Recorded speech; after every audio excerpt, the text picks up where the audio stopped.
Em nome do Pai, do Filho e do Espírito Santo. Amém. Amados irmãos e irmãs, é com muita alegria que nós estamos aqui para juntos estudar e meditar o Evangelho. A igreja nos apresenta para este que é o dia 8 de dezembro, dia em que nós celebramos a solenidade da Imaculada Conceição. E o Evangelho que é apresentado para nós dentro desta solenidade se encontra lá no Evangelho de Lucas, capítulo 1, versículos de 26 até o 38, que nos diz assim: Naquele tempo, no 6º mês, o anjo Gabriel foi enviado por Deus a uma cidade da Galileia, chamada Nazaré, a uma virgem prometida em casamento a um homem chamado José. Ele era descendente de Davi e o nome da virgem era Maria. O anjo entrou onde ela estava e disse: Alegra-te, cheia de graça, o Senhor está contigo. Maria ficou perturbada com estas palavras e começou a pensar qual seria o significado da saudação. O anjo então disse-lhe: Não tenhas medo, Maria, porque encontraste graça diante de Deus. Eis que conceberás e darás à luz um filho, a quem porás o nome de Jesus. Ele será grande, será chamado Filho do Altíssimo, e o Senhor Deus lhe dará o trono de seu pai Davi. Ele reinará para sempre sobre os descendentes de Jacó, e o seu reino não terá fim. Maria perguntou ao anjo: Como acontecerá isto, se eu não conheço homem algum? O anjo respondeu: O Espírito virá sobre ti, e o poder do Altíssimo te cobrirá com sua sombra. Por isso o menino que vai nascer será chamado Santo, Filho de Deus. Também Isabel, tua parenta, concebeu um filho na velhice.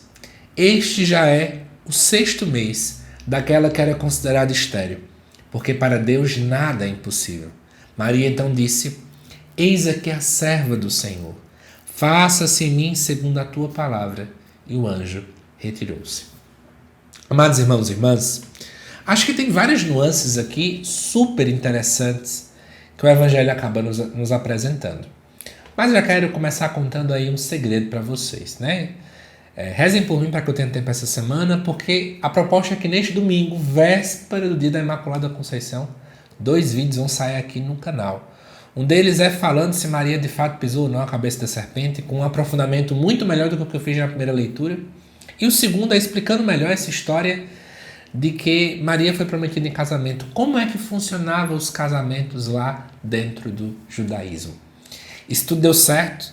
Ontem, sexta-feira, saiu aqui no canal um vídeo, inclusive, falando sobre se o dogma da Imaculada Conceição está ou não fundamentado na palavra. Vale muito a pena para que você assista esses vídeos, tá bom? Já dou essa dica para vocês. Mas vamos lá, voltando aqui para o Evangelho, né? Nós estamos diante do famoso relato da anunciação do anjo Gabriel a Maria. E aí diz o texto que Maria estava prometida em casamento, ainda não tinha consumado então o casamento. Então Maria estava assim virgem, e há um homem de nome José. E aí o que é que diz? O anjo chega onde Maria estava, ninguém sabe onde é que Maria estava, e ele diz assim para ela: Alegra-te, cheia de graça. A primeira coisa que é interessante é saber que dentro da Bíblia, anjo nenhum sauda mulheres. Mas com Maria acontece diferente. Já é um indicativo de que Maria não é uma mulher qualquer, como tanta gente às vezes teima falar. Maria não é só mais uma. Maria é a escolhida por Deus. Maria é a predestinada. E aí, que você quer entender essas palavras melhor, assista o vídeo que falar da segunda leitura, que eu expliquei o que quer dizer predestinação dentro da teologia católica. Mas aí Maria fica perturbada. Natural, Maria é humana. Ela não compreende tudo. E ela começou a tentar entender o significado da saudação. Olha que interessante. Ela não duvida da saudação. Ela quer entender. Aqui está um passo muito diferente sempre entre Maria e Zacarias. Zacarias duvidava da promessa do Senhor. Maria questiona, porque Maria quer entender, como quem disse: se eu entender melhor, talvez eu colabore de modo mais efetivo. Talvez eu colabore com mais afinco. Então Maria sempre foi aquela que desejou compreender para melhor auxiliar. E aí o anjo automaticamente diz: Não tenha medo, Maria, porque encontraste graça. Ele vai começar a explicar tudo o que vai acontecer. E aí, de novo, Maria não duvida. Mas Maria quer saber como é que vai acontecer tudo, visto que ela nunca fez relação sexual, nunca teve relação sexual com nenhum homem. É isso que quer dizer: não conheço homem algum. De novo, Maria não duvida.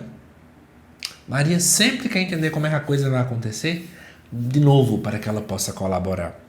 E aí o anjo sempre vai dizer, o Espírito virá sobre ti, o Altíssimo te cobrirá com sua sombra. Né? E inclusive vai falar de Isabel que era estéril, e ele mostra já dentro disso aqui que para Deus nada é então impossível. E aí Maria responde nas frases mais clássicas, né? Eis aqui a serva do Senhor, faça-se em mim segundo a tua palavra. Duas coisas eu quero chamar a atenção de vocês. A primeira é sobre a última frase, o anjo retirou-se. O anjo deixa Maria na ordinariedade da sua vida, e Maria mesmo em meio ao ordinário, Maria sempre fez dele o seu extraordinário, porque ela sempre entendeu que em tudo ela deveria servir ao Senhor. Mas o ponto-chave que eu queria falar para vocês é que durante a minha caminhada, né,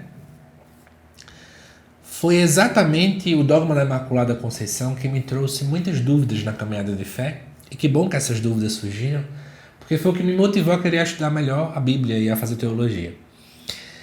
E uma das coisas que eu aprendi, que para mim eu nunca esqueço, e me desculpem se eu sou muito repetitivo quando eu falo desse dogma sobre isso, mas é porque para mim é bonito demais.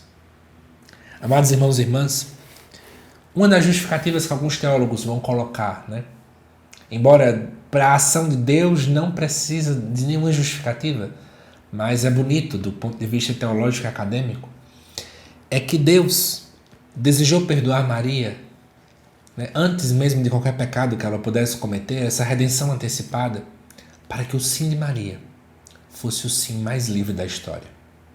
Visto que o pecado ele sempre nos acorrenta, nos aprisiona. Diante deste fato, Maria, sendo 100% santa, não teria nada que aprendesse. E nada que levasse, por exemplo, ela a se arrepender, uma vez que o sim de Maria seria um sim completamente livre. Sabe o que eu digo para você, amado irmão e irmã? Nós acabamos de olhar no Evangelho o sim mais bem dado, o sim mais completo, o sim mais autêntico, o sim mais verdadeiro de toda a história da salvação. Amados irmãos e irmãs, Maria deu esse sim, entendendo de algum modo várias consequências que teria, especialmente diante da sua idade. Mas Maria nunca deixou de pôr a sua esperança no Senhor. Por isso que mesmo diante da sua liberdade, Maria quis se submeter à vontade de Deus.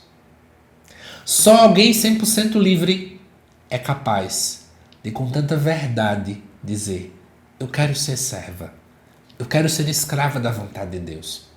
É por esse motivo que na primeira leitura diz que o inimigo terá inimizade com Maria, com aquela mulher que a gente analisa muito bem como Nossa Senhora, porque o diabo odeia almas livres. E mais ainda, as almas que mesmo na liberdade ainda desejam submeter-se para serem servos e servas de nosso Senhor Jesus Cristo. E é isso que Maria quer nos ensinar. A usar o nosso livre-arbítrio, a nossa liberdade que nós temos de filhos e filhas de Deus, para então, nesta liberdade, querer ser todo de Deus e submeter-se a Ele. Que de fato com Nossa Senhora aprendamos a fazer exatamente isso na nossa vida. Que Deus te abençoe, amado irmão, amada irmã. Te aguardo nos próximos vídeos aqui do canal. Até mais.